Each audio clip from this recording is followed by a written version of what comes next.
In the dusty haze of a Kansas sunset, where the golden fields stretched like an endless ocean under a sky bruised purple, 14-year-old Leela Hayes stood alone on the edge of her family's weathered porch, her boots caked with the red clay of the farm, scraped against the splintered wood as she clutched a crumpled note in her fist.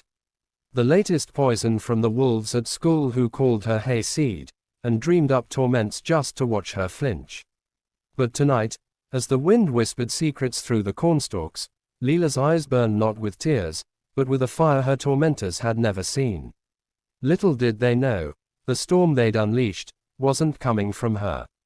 It was already on its way, hidden in the shadow of a woman who could silence armies with a single glance. Her mother, the one they laughed about, the special forces fantasy that made Leela the punchline of every cafeteria whisper. If you're hooked on stories like this, raw, real tales of underdogs rising up, hit that subscribe button right now and ring the bell. We're building a community here for folks who believe the quiet ones always pack the biggest punch. Stick around. You won't believe what happens next. Leela Hayes wasn't born to the roar of city lights or the hum of suburban soccer fields. She came into this world kicking and screaming in a creaky farmhouse outside Wicher, Kansas, where the nearest neighbor was a mile away, and the only traffic jam was a herd of black Angus blocking the dirt road. Her father, Tom Hayes, had been the salt of the earth. A broad-shouldered man with collused hands who rose before dawn to mend fences and coax life from soil that fought back every inch of the way. He'd built the family legacy with sweat and stories, tales of his own grandfather homesteading these plains during the Dust Bowl when men and women stared down starvation and won. Tom dreamed Leela would inherit that grit, that she'd take the reins of the 200-acre spread one day, turning it into something unbreakable. But life, as it often does in these heartland epics, had other plans. When Leela was just 5, a freak tractor rollover stole Tom away in an instant, crushed under twisted metal on a rain-slicked field, his last breath a curse at the storm that betrayed him. The funeral was a blur of castles from church ladies and condolences from folks who'd known him since he was knee-high to a grasshopper.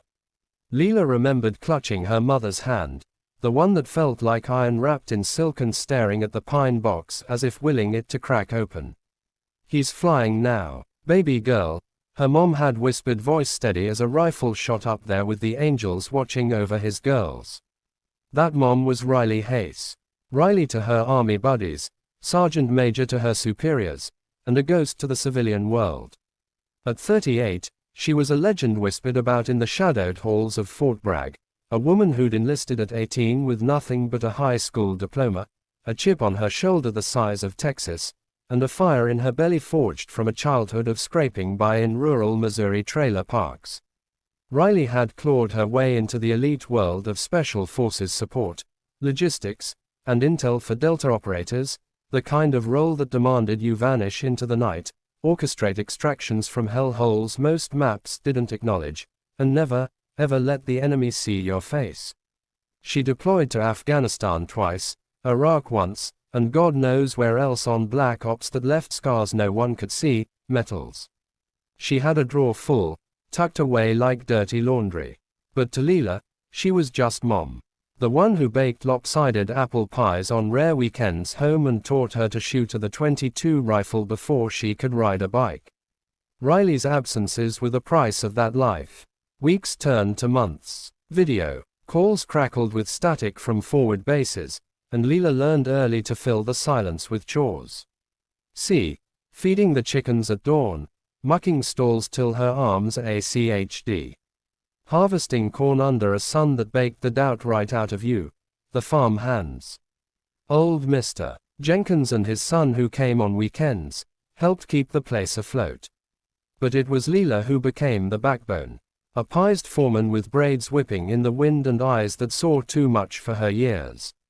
She didn't complain. Complaining was for city folk. Her dad used to say, "Out here, you planted your feet and weathered the gale." School was supposed to be the escape. A rickety yellow bus rumbling down gravel roads to Willow Creek High. A brick and mortar relic plopped in the middle of nowhere. But for Leela, it was a battlefield of a different sort. Willow Creek drew kids from 3 counties. Farm brats like her. Oil roughnecks' sons with attitudes bigger than the daddy's trucks, and a smattering of transplants from which hit a chasing small-town charm that turned sourfast. Leela's first day in 7th grade had been a disaster. Her overalls too stiff from thrift store starch.